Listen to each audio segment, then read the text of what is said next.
안녕하세요. 오늘 밤은 고구려 이야기를 들려드리려 합니다. 편안하게 눈을 감고 들어주세요. 고구려. 기원전 37년에 세워져 서기 668년에 사라진 나라. 705년을 이어온 왕국입니다.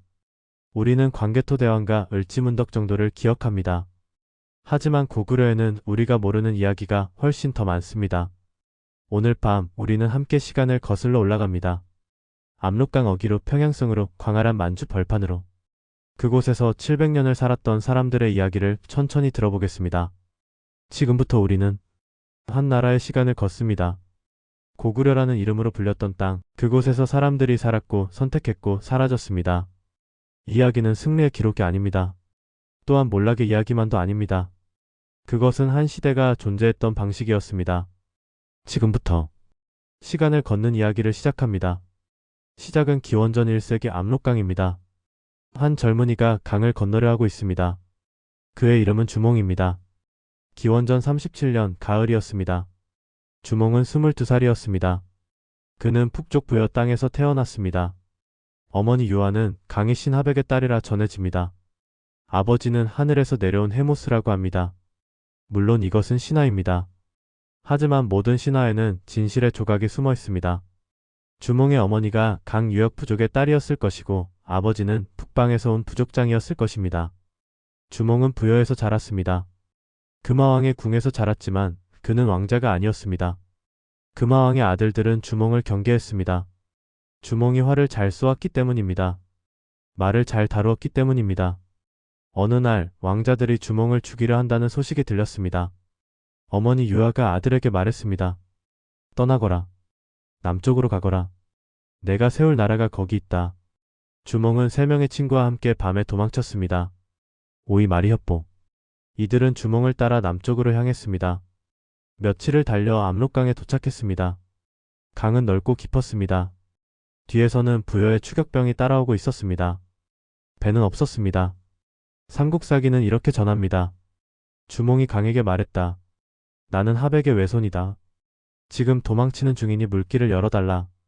그러자 물고기와 자라가 다리를 만들었다. 실제로는 어땠을까요? 아마도 주몽은 강이 얕은 여우를 알고 있었을 것입니다. 물고기와 자라의 전설은 물속에 숨겨둔 징검다리나 뗏목을 의미했을지 모릅니다. 혹은 계절에 따라 물이 낮아지는 곳을 알았을 수도 있습니다. 어쨌든 주몽 일행은 강을 건넜습니다. 추격병들이 도착했을 때는 이미 물길이 다시 깊어져 있었습니다. 압록강을 건넌 주몽은 졸본에 도착했습니다. 지금의 환인 지역입니다. 중국 랴오닝성 동쪽 압록강 상류입니다. 산이 많고 꼴이 깊은 곳입니다. 그곳에는 이미 사람들이 살고 있었습니다.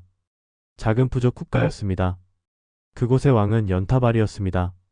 늙은 왕이었고 아들이 없었습니다. 주몽은 그곳에서 조금씩 세력을 키웠습니다.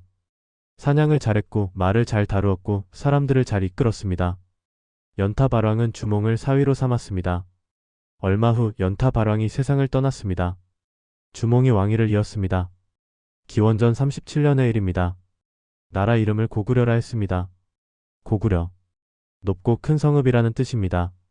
혹은 구려, 즉 성읍 사람들의 나라라는 뜻입니다. 그런데 여기 우리가 잘 모르는 이야기가 있습니다. 주몽에게는 소선호라는 아내가 있었습니다. 정확히는 소선호가 주몽을 받아들인 것입니다. 소선호는 졸본의 유력한 부족장의 딸이었습니다. 이미 남편이 있었지만 죽었습니다. 그녀에게는 2 아들이 있었습니다. 비류와 온조입니다. 소선호는 재산이 많았습니다. 말과 곡식, 무기를 가지고 있었습니다. 주몽이 고구려를 세울 수 있었던 것은 소선호의 경제적 지원 덕분이었습니다. 주몽과 소선호는 함께 고구려를 키웠습니다. 주변 부족들을 통합했습니다. 비류와 온조를 친아들처럼 대했습니다. 하지만 몇 년 후 북쪽 부여에서 사람이 왔습니다. 주몽의 친아들 유리가 아버지를 찾아온 것입니다. 주몽은 유리를 태자로 삼았습니다. 소선호와 그녀의 2 아들은 상처를 받았습니다.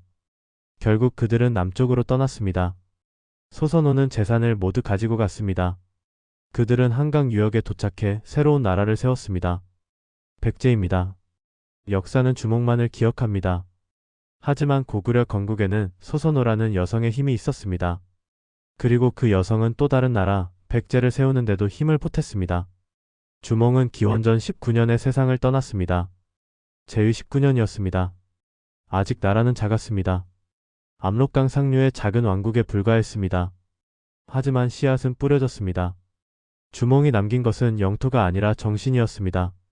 북쪽에서 내려와 새로운 땅에 나라를 세운 개척자의 정신. 그것이 고구려 700년을 이끄는 힘이 되었습니다. 지금 우리는 환인 지역에 서 있습니다. 압록강의 물소리가 들립니다. 산봉우리들이 어둠 속에 솟아 있습니다. 이곳에서 모든 것이 시작되었습니다. 주몽의 아들 유리왕이 왕위를 이었습니다. 그는 기원전 19년부터 서기 18년까지 37년간 왕위에 있었습니다. 유리왕은 아버지와 달랐습니다. 주몽이 개척자였다면 유리왕은 건설자였습니다. 그는 나라의 키트를 다졌습니다. 기원전 3년 유리왕은 중대한 결정을 내렸습니다. 수도를 옮기기로 한 것입니다. 졸보는 너무 외지고 좁았습니다. 남쪽으로 내려가 국내성으로 천도했습니다. 국내성. 지금의 지안 지역입니다. 중국 지린성과 압록강이 만나는 곳입니다. 평야가 있고 강이 흐릅니다. 훨씬 넓고 비옥한 땅입니다. 유리왕은 그곳에 궁궐을 지었습니다. 성벽을 쌓았습니다. 그리고 나라를 5부로 나누었습니다. 동부, 서부, 남부, 북부, 중부. 각 부에는 부족장들이 있었습니다. 고구려는 여러 부족의 연합이었습니다. 왕은 가장 강한 부족의 장이었지만 다른 부족들도 독자적인 세력을 유지했습니다. 이것은 고구려의 힘이자 약점이었습니다. 유리왕 이후 몇 대의 왕이 지나갔습니다. 그리고 태조왕이 즉위했습니다. 서기 53년의 일입니다. 태조왕은 고구려 역사에서 매우 중요한 왕입니다. 그는 94년간 재위했습니다. 무려 94년입니다. 물론 이것은 과장되었을 가능성이 있습니다. 하지만 그만큼 오래 안정적으로 통치했다는 의미입니다. 태조왕 시대의 고구려는 크게 확장되었습니다. 동쪽으로는 옥저를 복속시켰습니다. 옥저는 동해안 지역입니다. 이제 고구려는 바다에 닿게 되었습니다. 남쪽으로는 한나라 9년과 싸웠습니다. 한나라는 기원전 108년에 한반도 북부에 4개의 군현을 설치했습니다. 낭랑, 진번, 임둔, 현도. 이 중 태조왕은 현도를 공격해 요동 지역으로 밀어냈습니다. 서쪽으로는 요동 지역으로 진출했습니다. 압록강을 넘어 요동 평원으로 나아간 것입니다. 태조왕에게는 명림답부라는 신하가 있었습니다. 뛰어난 장군이었습니다. 명림답부는 서기 105년 요동의 한나라 군대를 크게 물리쳤습니다. 여기서 우리가 모르는 이야기 하나. 고구려는 육지의 나라였을까요? 아닙니다. 고구려는 해안 국가이기도 했습니다. 옥저를 복속시키면서 고구려는 동해안을 차지했습니다. 그곳에서 배를 만들었습니다. 바다로 나갔습니다. 삼국지 위서 동의전에는 이런 기록이 있습니다. 고구려는 배를 잘 만든다. 큰 배를 만들어 바다로 나간다. 고구려 배는 어디로 갔을까요? 남쪽으로는 신라와 외, 북쪽으로는 숙신 땅까지, 서쪽으로는 중국 산동반도까지 갔다는 기록이 있습니다. 고구려는 해상 무역을 했습니다. 모피와 말, 철을 수출했습니다. 피단과 곡식을 수입했습니다. 평양의 대동강 하구에는 큰 무역항이 있었습니다. 우리는 고구려를 대륙의 나라로만 생각합니다. 하지만 고구려는 바다로도 나간 나라였습니다. 육지와 바다 두 개의 길을 가진 나라였습니다. 태조왕 시대에 오부체제가 완성되었습니다. 하지만 이것은 단순한 행정구역이 아니었습니다. 오부는 사실 5개의 다른 부족 집단이었습니다. 게르브, 소너부, 전러부, 순너부, 관너부. 각 부는 다른 기원을 가지고 있었습니다. 게르부는 왕족입니다. 주몽의 후손들이 이끄는 부족입니다. 하지만 다른 사부도 강력했습니다. 왕은 게르부에서 나왔지만 귀족들은 오부에서 고루 나왔습니다. 이것은 고구려가 다민족 연합 국가였음을 보여줍니다. 하나의 순수한 민족이 아니라 여러 부족이 함께 만든 나라였습니다. 이것은 고구려의 힘이었습니다. 다양한 부족의 전사들이 함께 싸웠습니다. 다양한 문화가 융합되었습니다. 하지만 이것은 고구려의 약점이기도 했습니다. 왕권이 약하면 부족 간 갈등이 생겼습니다. 후대의 고구려가 혼란에 빠진 것도 이 부족 갈등 때문이었습니다. 태조왕 이후에도 영토 확장은 계속되었습니다. 신대왕, 고국천왕을 거쳐 산상왕이 즉위했습니다. 서기 197년의 일입니다. 산상왕은 새로운 수도를 건설하기로 했습니다. 국내성은 평지에 있어 방어하기 어려웠습니다. 적이 쳐들어오면 위험했습니다. 그래서 산상왕은 산성을 지었습니다. 환도산성입니다. 국내성에서 2.5km 떨어진 산 위에 쌓은 성입니다. 환도산성은 둘레가 7km에 달했습니다. 산을 둘러싼 거대한 성벽이었습니다. 그 안에 궁궐을 지었습니다. 창고를 지었습니다. 전시에는 백성들도 들어와 피난할 수 있었습니다. 산상왕은 209년에 환도성으로 천도했습니다. 이제 고구려에는 두 개의 도성이 있었습니다.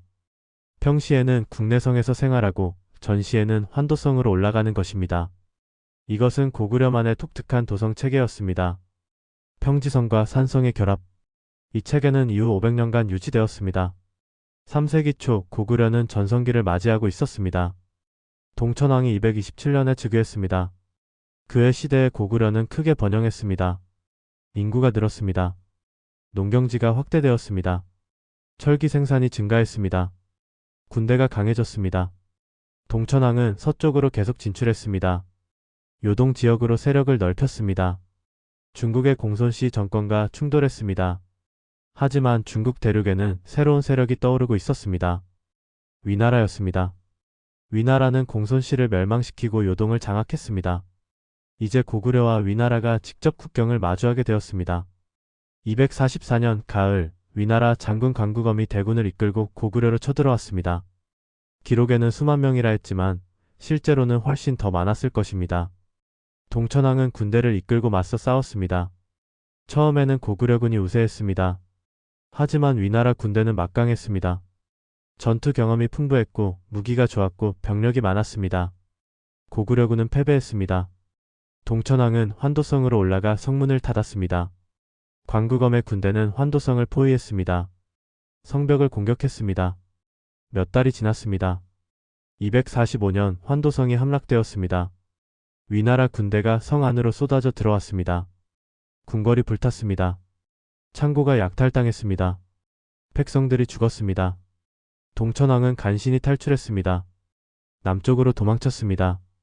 위나라 군대가 뒤쫓았습니다. 왕은 백성들과 함께 산속을 헤맸습니다. 고구려는 멸망 직전이었습니다.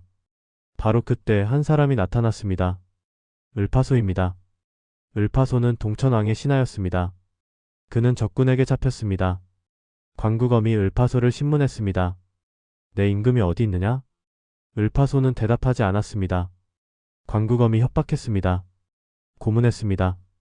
하지만 을파소는 끝내 입을 열지 않았습니다. 광구검은 을파소를 풀어주었습니다. 충신이다. 죽일 수 없다라고 했습니다. 을파소는 풀려나자마자 동천왕을 찾아갔습니다. 왕에게 말했습니다. 북쪽 옥저로 가십시오. 그곳에서 힘을 모으십시오. 동천왕은 을파소의 말을 따랐습니다. 북쪽 옥저로 갔습니다. 그곳에서 흩어진 백성들을 모았습니다. 군대를 채편했습니다. 한편 광구검은 고구려를 완전히 정복했다고 생각하고 철수했습니다. 환도성을 파괴하고 돌아갔습니다. 하지만 광구검이 떠나자마자 동천왕은 다시 환도성으로 돌아왔습니다. 불탄 궁궐을 보았습니다. 무너진 성벽을 보았습니다. 그리고 재건을 시작했습니다. 246년부터 고구려의 재건이 시작되었습니다. 쉽지 않았습니다. 궁궐을 다시 지어야 했습니다. 성벽을 다시 쌓아야 했습니다. 백성들을 돌봐야 했습니다. 동천왕은 밤낮으로 일했습니다. 백성들과 함께 돌을 날랐습니다. 함께 나무를 베었습니다.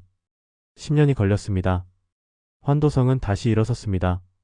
이전보다 더 크고 튼튼한 성이 되었습니다. 동천왕은 248년에 세상을 떠났습니다. 그는 나라를 지켰습니다. 최악의 위기에서 고구려를 구했습니다. 동천왕의 아들 중천왕이 즉위했고 그 아들 서천왕이 270년에 왕위에 올랐습니다. 서천왕은 할아버지의 치욕을 잊지 않았습니다. 그는 복수를 다짐했습니다. 이때 중국은 혼란스러웠습니다. 위나라가 무너지고 진나라가 들어섰습니다. 곧 진나라도 내분에 빠졌습니다. 서천왕은 기회를 놓치지 않았습니다. 280년대에 요동을 공격했습니다. 여러 차례 공격했습니다. 한때 빼앗겼던 땅을 되찾았습니다. 광구검에게 당한 치욕을 갚았습니다. 고구려는 다시 강국이 되었습니다. 위기는 고구려를 무너뜨리지 못했습니다. 오히려 더 강하게 만들었습니다. 서천왕 이후에도 몇 대의 왕이 지나갔습니다. 고구건왕은 371년 백제 근초 고항과의 전투에서 전사했습니다. 고구려 역사상 유일하게 전투 중 전사한 왕이었습니다. 그 아들 소수림왕이 즉위했습니다. 371년의 일입니다. 소수림왕은 전쟁을 하지 않았습니다. 대신 내부를 다졌습니다. 그는 고구려 역사에서 가장 중요한 개혁을 단행했습니다. 372년 소수림왕은 불교를 받아들였습니다. 중국 전진에서 승려 순도가 왔습니다. 왕은 순도를 환영했습니다. 절을 지었습니다. 같은 해 율령을 반포했습니다. 법을 만들었습니다. 관직 체계를 정비했습니다. 이제 고구려는 부족연맹이 아니라 중앙집권 국가로 나아갔습니다. 373년 태학을 설립했습니다. 귀족 자제들을 교육하는 학교였습니다. 유교 경전을 가르쳤습니다. 역사를 가르쳤습니다. 소수림왕의 이 개혁은 고구려를 완전히 바꾸어 놓았습니다. 법으로 다스리는 나라가 되었습니다. 교육받은 관료가 나라를 운영하는 체제가 되었습니다. 소수림왕은 384년에 세상을 떠났습니다. 그의 동생 고국양왕이 왕위를 이었습니다. 고국양왕도 형의 정책을 이어갔습니다. 내실을 다졌습니다. 그리고 391년 한 젊은 왕이 즉위했습니다. 광개토대왕입니다. 391년 광개토대왕이 18살의 나이로 즉위했습니다. 그의 이름은 담덕이었습니다. 그는 즉위하자마자 선언했습니다. 영토를 넓히고 사방을 평정하겠다. 광개토대왕. 넓은 땅을 열어젖힌 왕이라는 뜻입니다. 이것은 그가 죽은 후에 붙여진 시호입니다. 하지만 그는 정말로 넓은 땅을 열어젖혔습니다. 396년 광개토대왕은 백제를 공격했습니다. 큰 군대를 이끌고 남쪽으로 내려갔습니다. 백제는 당시 강국이었습니다. 아신왕이 다스리고 있었습니다. 하지만 고구려군의 기세를 막을 수 없었습니다. 광개토대왕은 백제의 수도 한성을 포위했습니다. 백제왕은 항복했습니다. 신하가 되겠다고 맹세했습니다. 광개토대왕릉비에는 이렇게 기록되어 있습니다. 58성 700촌을 빼앗았다. 엄청난 정복이었습니다. 400년 신라에서 급한 사신이 왔습니다. 왜가 신라를 침공했다는 소식이었습니다. 신라 내물왕이 고구려에 도움을 청했습니다. 광개토대왕은 즉시 군대를 보냈습니다. 5만 명의 대군이 남쪽으로 내려갔습니다. 광개토대왕의 군대는 왜군을 격파했습니다. 신라를 구했습니다. 이후 신라는 고구려의 영향력 아래 들어갔습니다. 왜 광개토대왕은 신라를 도왔을까요? 단순히 의리 때문이었을까요? 아닙니다. 이것은 전략이었습니다. 광개토대왕은 한반도 남부까지 영향력을 확대하고 싶었습니다. 하지만 직접 정복하는 것은 어려웠습니다. 너무 멀었고 백제도 있었습니다. 그래서 신라를 구원함으로써 신라를 사실상 동맹국으로 만들었습니다. 이제 고구려는 한반도 북부와 남부를 동시에 영향력 아래 두게 되었습니다. 광개토대왕은 남쪽만 공격한 것이 아니었습니다. 북쪽으로도 군대를 보냈습니다. 숙신을 정복했습니다. 숙신은 만주 북부와 연해주 지역의 부족들이었습니다. 그곳에서 모피와 진주를 얻었습니다. 동북쪽의 동부여를 멸망시켰습니다. 동부여는 고구려의 뿌리인 부여의 후의 국가였습니다. 이제 고구려는 부여의 유일한 계승자가 되었습니다. 서쪽으로는 요동을 완전히 장악했습니다. 요동성을 점령했습니다. 지금의 랴오양 지역입니다. 이제 고구려의 서쪽 경계는 유화가 되었습니다. 광개토대왕이 죽었을 때 고구려의 영토는 엄청나게 확장되어 있었습니다. 북쪽으로는 송화강까지, 동쪽으로는 연해주까지, 서쪽으로는 유화까지, 남쪽으로는 한강 유역까지. 광개토대왕릉비에는 이렇게 적혀 있습니다. 동쪽으로 바다에 이르고 서쪽으로는 유화를 건너고 남쪽으로는 백제를 정복하고 북쪽으로는 숙신을 토벌했다. 역사상 고구려 최대의 영토였습니다. 아니, 한국 역사상 최대의 영토였습니다. 광개토대왕은 413년에 세상을 떠났습니다. 제위 22년. 그의 나이 39이었습니다. 그가 남긴 것은 영토만이 아니었습니다. 그는 고구려인들에게 자신감을 주었습니다. 우리는 강하다. 우리는 이길 수 있다는 자신감이었습니다. 그의 아들 장수왕은 아버지를 위해 거대한 비석을 세웠습니다. 광개토대왕릉비입니다. 높이 6.39m. 1775자가 새겨진 거대한 비석입니다. 이 비석은 지금도 중국 지안에 서 있습니다. 1600년이 지났지만 그 자리에 서 있습니다. 광개토대왕의 업적을 증언하고 있습니다. 광개토대왕의 아들 장수왕이 즉위했습니다. 413년의 일입니다. 그의 나이 19이었습니다. 장수왕은 491년까지 왕위에 있었습니다. 무려 79년입니다. 한국 역사상 가장 오래 재위한 왕입니다. 79년. 거의 한 세기입니다. 한 사람이 한 세기를 다스렸습니다. 그가 태어났을 때 고구려를 본 사람이 그가 죽을 때까지 같은 왕을 섬겼습니다. 이렇게 긴 통치는 안정을 의미했습니다. 정책이 일관되게 추진되었습니다. 백성들은 평화를 누렸습니다. 장수왕은 427년 중대한 결정을 내렸습니다. 수도를 옮기기로 한 것입니다. 국내성에서 평양으로. 왜 천도를 결정했을까요? 여러 이유가 있었습니다. 첫째, 국내성은 북쪽에 치우쳐 있었습니다. 영토가 확장되면서 수도가 너무 북쪽에 있다는 것이 불편했습니다. 둘째, 평양은 대동강 유역의 비옥한 평야에 있었습니다. 인구를 더 많이 먹여 살릴 수 있었습니다. 셋째, 평양은 바다와 가까웠습니다. 대동강을 통해 배가 바다로 나갈 수 있었습니다. 교역에 유리했습니다. 넷째, 그리고 가장 중요하게 평양은 남쪽에 가까웠습니다. 백제와 신라를 압박하기 좋은 위치였습니다. 장수왕은 평양에 거대한 궁궐을 지었습니다. 안악궁입니다. 안악궁은 당시 동아시아 최대의 궁궐이었습니다. 그 규모가 어느 정도였을까요? 궁궐 터의 크기는 남북 622m, 동서 642m였습니다. 약 40만 제곱미터. 축구장 쉰개 크기입니다. 중심 건물인 정전은 기둥만 70개가 넘었습니다. 동아시아에서 가장 큰 목조 건물이었을 것입니다. 궁궐을 둘러싼 성벽은 높이 10m가 넘었습니다. 성문은 모두 8개였습니다. 이 거대한 궁궐은 무엇을 의미했을까요? 고구려의 힘을 과시하는 것이었습니다. 우리는 이렇게 강하다. 이렇게 크다는 선언이었습니다. 중국의 사신들이 평양에 왔을 때 이 거대한 궁궐을 보고 놀랐을 것입니다. 고구려를 얕잡아 보던 생각을 바꾸었을 것입니다. 평양으로 천도한 장수왕은 본격적으로 남쪽을 압박하기 시작했습니다. 백제가 주요 목표였습니다. 백제는 당시 문주왕 시대였습니다. 아직 아버지 계로왕의 죽음에서 회복하지 못한 상태였습니다. 고구려군은 한강 유역으로 진출했습니다.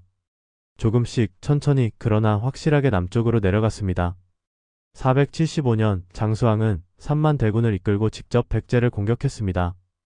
백제의 수도 한성을 포위했습니다. 계로왕은 성을 나와 싸우다가 전사했습니다. 한성이 함락되었습니다. 백제는 멸망 직전까지 갔습니다. 백제는 간신히 남쪽으로 도망쳐 웅진으로 천도했습니다. 지금의 공주입니다. 이제 한강 유역은 완전히 고구려의 땅이 되었습니다. 장수왕 시대에 세워진 또 하나의 중요한 비석이 있습니다. 중원고구려비입니다. 이 비석은 지금의 충주에서 발견되었습니다. 한강 유역 깊숙한 곳입니다. 이것은 무엇을 의미할까요? 고구려가 한강 유역을 완전히 장악했다는 증거입니다. 단순히 점령한 것이 아니라 그곳을 고구려 영토로 편입했다는 의미입니다. 비석에는 신라와의 관계가 기록되어 있습니다. 신라가 고구려의 조공을 바쳤다는 내용입니다.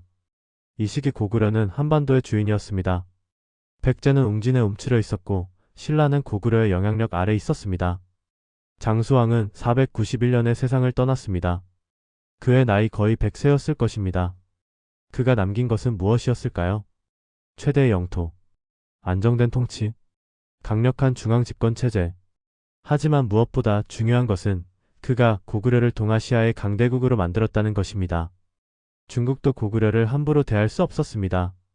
백제와 신라는 고구려를 우러러 보았습니다. 왜도 고구려의 힘을 두려워했습니다. 고구려는 이 시기 진정한 제국이었습니다. 장수왕 이후 고구려의 변화가 일어났습니다. 왕권이 약해지고 귀족들의 힘이 강해진 것입니다. 왜 이런 일이 일어났을까요? 여러 이유가 있었습니다. 장수왕의 79년 통치는 안정을 가져왔지만 동시에 귀족들이 세력을 키울 시간을 주었습니다. 귀족들은 땅을 모았습니다. 백성들을 거느렸습니다. 사병을 키웠습니다. 장수왕이 죽은 후 그의 아들 문자명왕이 즉위했습니다. 이미 나이가 많았습니다. 왕권이 약했습니다. 다음 왕 안장왕은 재위 13년 만에 죽었습니다. 안원왕도 15년 만에 죽었습니다. 짧은 재위가 계속되었습니다. 왕이 자주 바뀌면 정책도 흔들립니다. 왕권도 약해집니다. 귀족들은 이 틈을 놓치지 않았습니다. 오부 체제의 문제가 다시 수면 위로 떠올랐습니다. 게르부 출신 왕족과 다른 부족 귀족들 사이의 갈등이 심해졌습니다. 특히 전러부와 소노부 귀족들이 강력했습니다. 그들은 독자적인 군사력을 가지고 있었습니다. 때로는 왕의 명령도 거부했습니다. 왕은 더 이상 절대적인 존재가 아니었습니다. 귀족들과 타협해야 하는 존재가 되었습니다. 설상가상으로 외부 상황도 나빠졌습니다. 북쪽에서는 돌거리라는 새로운 유목 국가가 떠올랐습니다. 강력하고 호전적인 나라였습니다. 중국에서는 수나라가 통일을 이루었습니다. 589년 수나라는 남북조를 통일하고 중국 전체를 장악했습니다. 이제 고구려는 통일된 중국과 마주하게 되었습니다. 분열된 중국과는 달랐습니다. 훨씬 더 위협적이었습니다. 남쪽에서는 신라가 강해지고 있었습니다. 진흥왕이 등장해 영토를 크게 확장했습니다. 553년 신라는 백제와 연합하여 한강 유역을 빼앗았습니다. 고구려가 100년 넘게 지켜온 한강 유역을 잃은 것입니다. 이것은 큰 충격이었습니다. 590년 영양왕이 즉위했습니다. 그는 위기를 느꼈습니다. 이대로는 안 된다고 생각했습니다. 영양왕은 왕권 강화를 시도했습니다. 귀족들의 힘을 줄이려 했습니다. 중앙 집권을 강화하려 했습니다. 하지만 쉽지 않았습니다. 귀족들이 반발했습니다. 개혁은 더디게 진행되었습니다. 그때 영양왕은 한 가지 전략을 선택했습니다. 외부의 적을 만들어 내부를 통합하는 것이었습니다. 598년 영양왕은 선제 공격을 결정했습니다. 요서 지역의 수나라 군대를 공격한 것입니다. 이것은 대담한 결정이었습니다. 하지만 위험한 결정이기도 했습니다. 바로 이 시기 한 장군이 두각을 나타냈습니다. 을지문덕입니다. 을지문덕에 대해서는 알려진 것이 많지 않습니다. 어느 부족 출신인지 언제 태어났는지도 정확하지 않습니다. 다만 그가 뛰어난 장군이었다는 것은 분명합니다. 영양왕은 그를 신임했습니다. 598년의 선제 공격 이후 수나라 문제가 대군을 이끌고 쳐들어왔습니다. 30만 대군이었다고 합니다. 하지만 장마와 전염병으로 수나라 군대는 큰 피해를 입고 물러났습니다. 이것은 시작에 불과했습니다. 더 큰 전쟁이 다가오고 있었습니다. 604년 수나라의 새로운 황제가 즉위했습니다. 양제입니다. 양제는 야심만만했습니다. 그는 수나라를 세계 최강국으로 만들고 싶었습니다. 대운하를 건설했습니다. 거대한 궁궐을 지었습니다. 그리고 고구려 정복을 꿈꿨습니다. 왜 고구려였을까요? 고구려는 수나라에게 거슬리는 존재였습니다. 조공을 바치지만 신하처럼 굴지 않았습니다. 독자적인 힘을 가지고 있었습니다. 양제는 고구려를 정복함으로써 자신의 위협을 증명하고 싶었습니다. 612년 정월 수양제는 직접 대군을 이끌고 고구려를 향했습니다. 군대의 규모에 대해서는 여러 기록이 있습니다. 중국 사서는 113만 명이라 했습니다. 하지만 이것은 과장입니다. 실제로는 30만에서 50만 정도였을 것입니다. 그래도 엄청난 숫자입니다. 역사상 고구려를 침공한 군대 중 가장 큰 규모였습니다. 고구려는 어떻게 대응했을까요? 영양왕은 을지문덕에게 방어를 맡겼습니다. 을지문덕의 전략은 단순했습니다. 청야전술입니다. 성을 굳게 지키고 들판의 곡식을 모두 태워버리는 것입니다. 수나라 군대가 요동에 도착했습니다. 요동성을 공격했습니다. 하지만 성은 쉽게 함락되지 않았습니다. 한 달이 지나고 두 달이 지났습니다. 요동성은 여전히 버티고 있었습니다. 수양제는 초조해졌습니다. 요동성이 함락되지 않는 동안 다른 전략을 써야 했습니다. 그는 별동대를 편성했습니다. 30만 명의 정예부대. 이들에게 요동을 우회해 직접 평양을 치라고 명령했습니다. 을지문덕은 이 별동대를 막아야 했습니다. 하지만 정면 대결은 위험했습니다. 적의 병력이 너무 많았습니다. 그래서 그는 다른 전략을 선택했습니다. 적을 깊숙이 유인하는 것이었습니다. 을지문덕의 전략. 을지문덕은 거짓 항복을 제안했습니다. 수나라 장군에게 사신으로 가서 말했습니다. 우리가 항복하겠습니다. 조금만 더 전진하십시오. 수나라 장군들은 의심했습니다. 하지만 승리가 눈앞에 있다고 생각했습니다. 계속 전진했습니다. 을지문덕은 조금씩 후퇴했습니다. 때로는 작은 전투에서 일부러 졌습니다. 수나라 군대가 자신감을 갖게 만들었습니다. 수나라 군대는 평양 근처까지 왔습니다. 그들은 이제 승리했다고 생각했습니다. 하지만 문제가 생겼습니다. 보급이 끊긴 것입니다. 수나라 군대는 요동에서 출발해 수백 킬로미터를 행군했습니다. 그 사이 들판의 곡식은 모두 타버렸습니다. 마을은 텅 비어 있었습니다. 병사들이 굶주리기 시작했습니다. 지쳐갔습니다. 수나라 장군들은 회의를 열었습니다. 이제 돌아가야 한다고 결론을 내렸습니다. 을지문덕은 그들이 퇴각하기를 기다렸습니다. 바로 그 순간을 노린 것입니다. 수나라 군대가 퇴각을 시작했습니다. 지치고 굶주린 군대였습니다. 질서정연하게 후퇴할 수 없었습니다. 살수. 지금의 청천강입니다. 수나라 군대는 이 강을 건너야 했습니다. 을지문덕은 바로 이곳에서 기다리고 있었습니다. 고구려의 전 군대가 살수 주변에 매복해 있었습니다. 수나라 군대가 강을 건너기 시작했습니다. 절반쯤 건넜을 때 을지문덕이 공격 신호를 보냈습니다. 고구려군이 사방에서 쏟아져 나왔습니다. 강을 건너던 수나라 군대를 공격했습니다. 강 속에서, 강변에서, 혼란 속에서 수천 명이 죽었습니다. 살수에 물이 붉게 물들었다고 합니다. 수나라 군대는 괴멸되었습니다. 30만 명 중 평양을 떠날 때는 거의 다 살아 있었습니다. 하지만 요동으로 돌아온 것은 2,700명에 불과했습니다.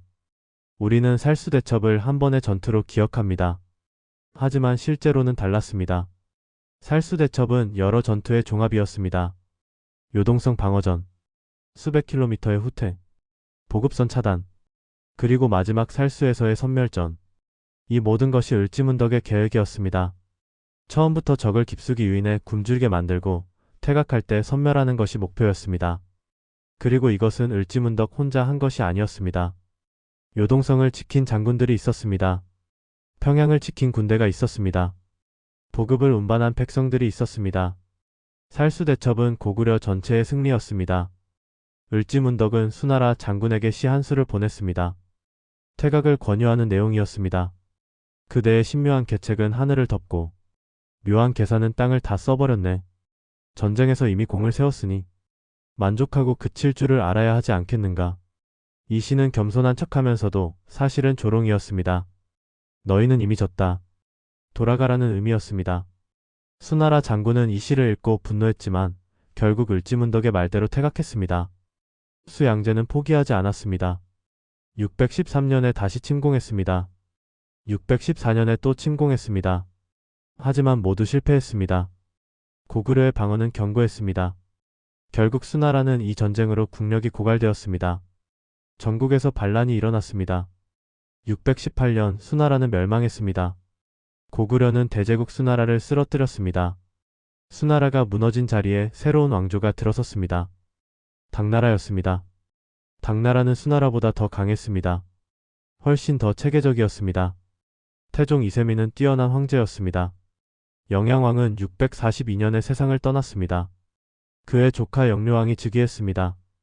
영묘왕은 전쟁을 원하지 않았습니다. 수나라와의 전쟁으로 고구려도 많이 지쳐 있었습니다. 그는 당나라와 화친하려 했습니다. 당 태종에게 조공을 바쳤습니다. 화친을 제안했습니다. 당 태종도 처음에는 이를 받아들였습니다. 하지만 고구려 내부에 이를 반대하는 세력이 있었습니다. 강경파 귀족들이었습니다. 그 중심에 영계소문이라는 인물이 있었습니다. 영계소문은 천리장성을 쌓는 책임자였습니다. 그는 막강한 군사력을 가지고 있었습니다. 그는 영묘왕의 친당 정책을 반대했습니다. 당나라를 믿어서는 안 된다. 그들은 반드시 침략할 것이다 라고 주장했습니다. 642년 영계소문은 쿠데타를 일으켰습니다. 왕궁을 습격했습니다. 영묘왕을 죽였습니다. 왕을 반대하던 귀족들을 모두 제거했습니다. 그리고 영묘왕의 조카를 왕으로 세웠습니다. 보장왕입니다. 하지만 실권은 영계소문이 쥐고 있었습니다. 영계소문은 쿠데타로 권력을 잡았습니다. 왕을 죽였습니다. 귀족들을 학살했습니다. 독재자였습니다. 하지만 그의 판단은 옳았습니다. 당 태종은 정말로 고구려를 침략할 계획이었습니다. 영묘왕의 화친 정책은 시간 벌기에 불과했을 것입니다.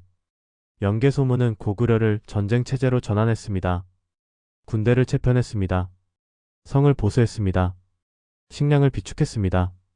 그는 독재자였지만 동시에 애국자이기도 했습니다.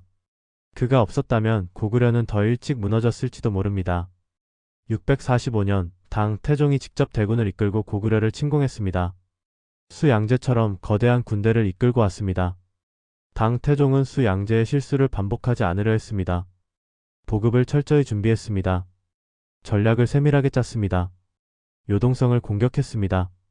이번에는 함락되었습니다. 백암성도 함락되었습니다. 당군은 계속 동쪽으로 진격했습니다. 하지만 안시성 앞에서 멈춰섰습니다. 안시성. 지금의 랴오닝성 하이청 지역으로 추정됩니다. 크지 않은 성이었습니다. 하지만 전략적으로 중요한 위치였습니다. 이 성의 성주가 누구였는지 우리는 모릅니다. 삼국사기에도 이름이 없습니다. 중국 사서에도 그저 안시성주로만 기록되어 있습니다. 그는 연개소문의 사람이었을까요? 아니면 독자적인 세력이었을까요? 왕족이었을까요? 평민 출신이었을까요? 알 수 없습니다. 우리가 아는 것은 단 하나. 그가 위대한 수비 지휘관이었다는 것입니다. 645년 6월 당 태종의 군대가 안시성을 포위했습니다. 당 태종은 안시성을 빠르게 함락시키려 했습니다. 거대한 공성 무기를 동원했습니다. 투석기로 돌을 날렸습니다. 성벽을 무너뜨리려 했습니다. 하지만 안시성은 버텼습니다. 성주는 뛰어난 방어 전략을 구사했습니다. 성벽이 무너지면 밤새 다시 쌓았습니다. 병사들의 사기를 높게 유지했습니다. 한 달이 지났습니다. 당군의 공격은 계속되었습니다. 당 태종은 새로운 전략을 선택했습니다. 성 옆에 거대한 흑산을 쌓기로 한 것입니다. 그 흑산 위에서 성 안을 내려다보며 공격하겠다는 계획이었습니다. 수만 명의 병사가 동원되었습니다. 흙을 날랐습니다. 50일 동안 흑산을 쌓았습니다. 드디어 성벽보다 높은 흑산이 완성되었습니다. 당 태종은 승리를 확신했습니다. 하지만 안시성주는 포기하지 않았습니다. 그는 대담한 계획을 세웠습니다. 흑산을 빼앗는 것이었습니다. 어느 날 밤 안시성의 문이 열렸습니다. 정예 부대가 뛰쳐나왔습니다. 흑산을 지키던 당군을 기습했습니다. 치열한 전투가 벌어졌습니다. 흑산 위에서 흑산 아래에서 밤새 싸웠습니다. 아침이 되었을 때 놀라운 일이 벌어졌습니다. 안시성의 깃발이 흑산 위에 펄럭이고 있었습니다. 고구려군이 흑산을 빼앗은 것입니다. 50일 동안 쌓은 흑산이 하룻밤에 적의 손에 들어갔습니다. 당 태종은 충격을 받았습니다. 9월이 되었습니다. 벌써 석 달이 지났습니다. 안시성은 여전히 버티고 있었습니다. 날씨가 추워지기 시작했습니다. 보급이 어려워졌습니다. 병사들이 지쳤습니다. 당 태종의 신하들이 말했습니다. 폐하, 이제 돌아가셔야 합니다. 겨울이 오면 위험합니다. 당 태종은 고민했습니다. 하지만 결국 퇴각을 명령했습니다. 퇴각하기 전 당 태종은 놀라운 일을 했습니다. 안시성주에게 선물을 보낸 것입니다. 비단 백필이었습니다. 그대는 훌륭한 장수다. 충신이다. 나는 그대를 존경한다는 메시지와 함께 적국의 황제가 적군 장수에게 선물을 보낸 것입니다. 역사상 드문 일이었습니다. 안시성주는 이 선물을 받았을까요? 받았다면 어떤 심정이었을까요? 기록은 남아있지 않습니다. 안시성 전투 이후 안시성주는 역사에서 사라집니다. 그가 어떻게 되었는지 언제 죽었는지 아무도 모릅니다. 심지어 그의 이름조차 모릅니다. 자국의 기록에 이름이 남지 않았습니다. 적국의 황제가 칭찬했지만 정작 고구려 역사서에는 그의 이름이 없습니다. 왜 그랬을까요? 혹시 그는 연개소문과 대립했던 세력이었을까요? 그래서 의도적으로 역사에서 지워진 것일까요? 아니면 단순히 기록이 소실된 것일까요? 우리는 모릅니다. 하지만 우리는 압니다. 그가 위대한 영웅이었다는 것을. 이름 없이도 역사에 남을 수 있습니다. 안시성주가 그것을 증명했습니다. 안시성 전투 이후에도 당나라의 침공은 계속되었습니다. 하지만 연개소문이 살아있는 동안 고구려는 버텼습니다. 연개소문은 강력한 지도자였습니다. 그의 명령은 절대적이었습니다. 귀족들도 감히 거역하지 못했습니다. 하지만 그는 한 가지 실수를 했습니다. 후계 체제를 제대로 만들지 못한 것입니다. 666년 연개소문이 세상을 떠났습니다. 그의 나이와 정확한 사망 원인은 알려지지 않았습니다. 그가 죽자마자 고구려는 혼란에 빠졌습니다. 연개소문에게는 세 아들이 있었습니다. 연남생, 연남권, 연남산입니다. 맏아들 연남생이 아버지의 자리를 이어받았습니다. 하지만 동생들이 불만을 품었습니다. 형이 권력을 독차지하려 한다고 의심했습니다. 형제 사이에 갈등이 생겼습니다. 결국 동생들이 쿠데타를 일으켰습니다. 형 연남생을 몰아내려 했습니다. 연남생은 도망쳤습니다. 어디로 갔을까요? 놀랍게도 당나라로 갔습니다. 666년 연남생은 당나라에 투항했습니다. 고구려 최고 권력자의 아들이 적국에 투항한 것입니다. 그는 당나라의 고구려의 내부 사정을 모두 알려주었습니다. 방어 체계를, 성의 약점을, 내부 갈등을. 이것은 치명타였습니다. 당 고종은 기회를 놓치지 않았습니다. 즉시 고구려 침공을 결정했습니다. 그리고 신라와 동맹을 맺었습니다. 나당 연합군이 형성되었습니다. 신라는 왜 고구려를 배신했을까요? 한때 고구려는 신라를 구원했습니다. 하지만 이제 시대가 바뀌었습니다. 신라는 강해졌습니다. 삼국을 통일하고 싶었습니다. 그러기 위해서는 고구려를 무너뜨려야 했습니다. 당나라는 북쪽에서, 신라는 남쪽에서 고구려를 압박했습니다. 667년부터 본격적인 침공이 시작되었습니다. 당군은 먼저 요동 지역의 성들을 공격했습니다. 신성이 함락되었습니다. 남소성이 함락되었습니다.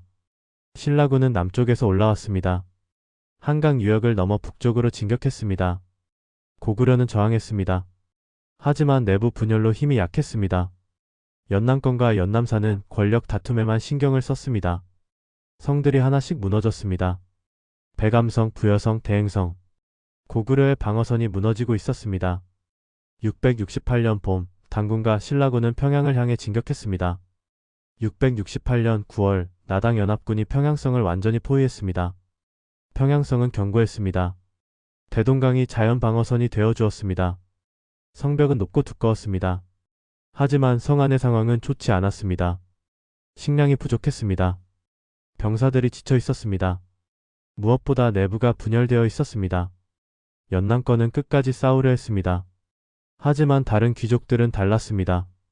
이제 끝이다. 항복해야 한다고 생각했습니다. 보장왕도 희망을 잃었습니다.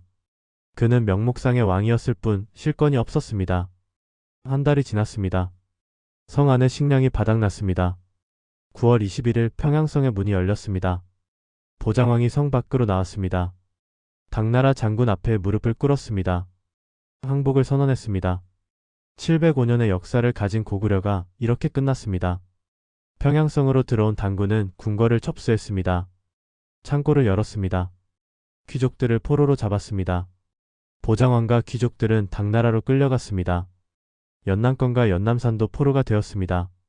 고구려의 마지막 왕은 척국의 수도에서 말년을 보내야 했습니다. 고구려는 왜 망했을까요? 단순히 나당 연합군이 강해서였을까요? 아닙니다. 고구려 멸망의 진짜 이유는 내부에 있었습니다. 첫째, 내부 분열이었습니다. 연개소문 사후 권력 다툼이 결정적이었습니다. 형제가 서로 싸우고 귀족들이 분열했습니다. 통일된 저항이 불가능했습니다. 둘째, 장기전의 피로였습니다. 수나라와 6차례 전쟁을 치렀습니다. 당나라와 20년 이상 싸웠습니다. 인적, 물적 자원이 고갈되었습니다. 셋째, 전략적 실수였습니다. 백제가 660년에 먼저 멸망했습니다. 그때 고구려는 백제를 구원하지 않았습니다. 그 결과 고립되었습니다. 넷째, 대외 환경이었습니다. 당나라는 강력했습니다. 신라는 적극적으로 협력했습니다. 고구려는 사면초가에 빠졌습니다. 하지만 무엇보다 중요한 것은 고구려가 더 이상 하나가 아니었다는 것입니다. 오부의 연합이 깨졌습니다. 중앙과 지방의 연결이 끊어졌습니다. 고구려는 외부의 힘보다 내부의 분열로 무너졌습니다. 고구려가 망했을 때 고구려 백성들은 어디로 갔을까요? 당시 고구려 인구는 약 300만 명으로 추정됩니다. 이들은 고구려 멸망 후 여러 방향으로 흩어졌습니다. 당으로 끌려간 사람들. 당나라는 대대적인 강제 이주 정책을 실시했습니다. 보장왕과 귀족 약 3만 명을 당나라 수도 장안으로 끌고 갔습니다. 평양의 주민 수만 명도 함께 끌려갔습니다. 이들은 당나라 변방에 배치되었습니다. 산서성, 감숙성, 신강 지역까지. 당나라는 고구려인들을 변방 수비에 이용했습니다. 보장왕은 장안에서 말년을 보냈습니다. 당나라로부터 작은 봉투를 받았지만 실권은 없었습니다. 681년에 세상을 떠났습니다. 일부 고구려인들은 당나라에서 관직을 받았습니다. 고선지라는 장군이 있었습니다. 고구려 유민의 후손으로 당나라 장군이 되어 중앙아시아 원정을 이끌었습니다. 약 20만 명의 고구려인이 신라로 내려갔습니다. 신라는 이들을 받아들였습니다. 하지만 경계도 했습니다. 한 곳에 모이지 못하게 전국 각지에 분산 배치했습니다. 경주에는 고구려 거리가 생겼습니다. 함경도, 강원도 지역에 많이 정착했습니다. 황해도와 경기도에도 흩어졌습니다. 신라는 이들에게 땅을 주었습니다. 농사를 짓게 했습니다. 일부는 군인이 되었습니다. 고구려 유민들은 신라 사회에 천천히 흡수되었습니다. 그들의 후손은 신라인이 되었고 훗날 고려인이 되었습니다. 가장 극적인 이야기는 발해입니다. 대조영. 그는 고구려 장군의 아들이었습니다. 고구려가 망한 후 그는 가족과 함께 당나라로 끌려갔습니다. 하지만 그는 당나라를 탈출했습니다. 말갈족과 고구려 유민 수만 명을 이끌고 동쪽으로 향했습니다. 698년 대조영은 동모산에서 나라를 세웠습니다. 발해입니다. 발해는 스스로를 고구려의 계승자라고 선언했습니다. 왕을 고려국왕이라 불렀습니다. 고구려의 제도를 이어받았습니다. 발해는 빠르게 성장했습니다. 926년 거란에게 멸망할 때까지 228년간 존속했습니다. 전성기에는 해동성국이라 불릴 만큼 강성했습니다. 약 30만 명의 고구려 유민이 발해로 모였습니다. 그들은 새로운 땅에서 고구려의 꿈을 이어갔습니다. 모두가 떠난 것은 아니었습니다. 많은 사람들이 고향에 남았습니다. 평양에도 요동에도 만주 각지에도 사람들은 계속 그곳에서 살았습니다. 이들은 점차 발해에 흡수되거나 말갈족과 섞이거나 거란과 섞였습니다. 고구려라는 나라는 사라졌지만 고구려 사람들은 살아남았습니다. 소수지만 일본으로 건너간 고구려인들도 있었습니다. 일본 사이타마현에는 고마 신사가 있습니다. 고구려 왕족의 후손이 세웠다고 전해집니다. 일본 귀족 중에도 고구려 출신이 있었습니다. 그들의 후손은 일본인이 되었지만 고구려의 기억을 간직했습니다. 고구려는 망했지만 고구려가 남긴 것은 사라지지 않았습니다. 발해는 고구려의 정신을 이어받았습니다. 신라로 간 유민들은 훗날 고려 건국에 기여했습니다. 고려의 왕권은 고구려 계승을 표방했습니다. 나라 이름도 고려였습니다. 고구려의 기상을 이어받으려 했습니다. 고구려는 사라졌지만 고구려인들은 살아남았습니다. 그리고 새로운 역사를 만들어갔습니다. 1300년이 흘렀습니다. 668년 평양성이 함락된 후 1300년이 넘는 시간이 흘렀습니다. 고구려를 기억하는 사람은 이제 아무도 없습니다. 고구려어를 말하는 사람도 없습니다. 고구려의 의식을 행하는 사람도 없습니다. 하지만 고구려는 정말 사라진 것일까요? 우리가 쓰는 말 속에 고구려가 있습니다. 돌, 꽃, 마을, 나라. 이런 기본적인 단어들은 고구려어에서 왔을 가능성이 큽니다. 우리가 매일 쓰는 말 속에 고구려가 숨어 있습니다. 우리가 사는 방식 속에 고구려가 있습니다. 온돌. 방바닥을 데워 난방을 하는 이 독특한 방식은 고구려에서 시작되었습니다. 곱은 벽화에 온돌 장면이 나옵니다. 씨름. 각저총 벽화에 그려진 씨름하는 사람들. 고구려인들이 즐기던 이 운동을 우리는 여전히 하고 있습니다. 고구려의 흔적은 땅 곳곳에 남아 있습니다.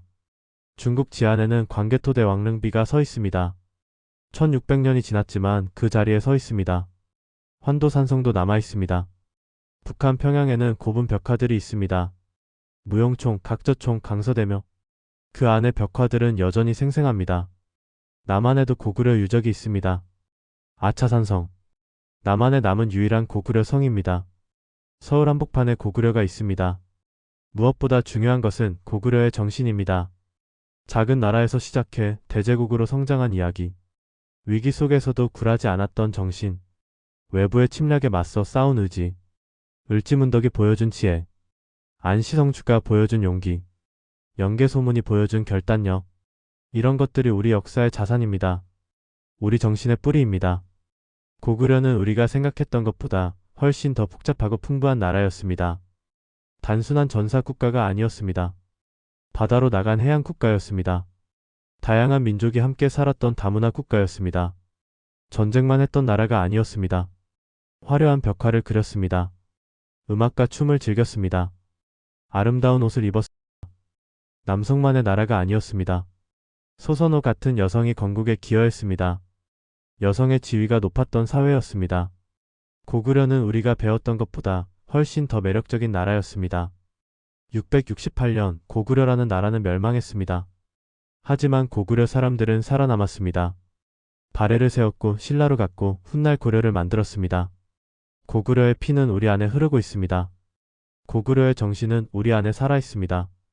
광개토대 왕릉비는 이렇게 말합니다. 영락대왕은 나라를 세우고 백성을 편안하게 했다. 나라를 세우고 백성을 편안하게 하는 것. 이것이 고구려가 추구한 가치였습니다. 이 가치는 지금도 유효합니다. 우리가 추구해야 할 가치입니다. 오늘 밤 우리는 함께 700년의 시간을 여행했습니다. 주몽이 압록강을 건너는 것을 보았습니다. 광개토대왕이 영토를 넓히는 것을 보았습니다.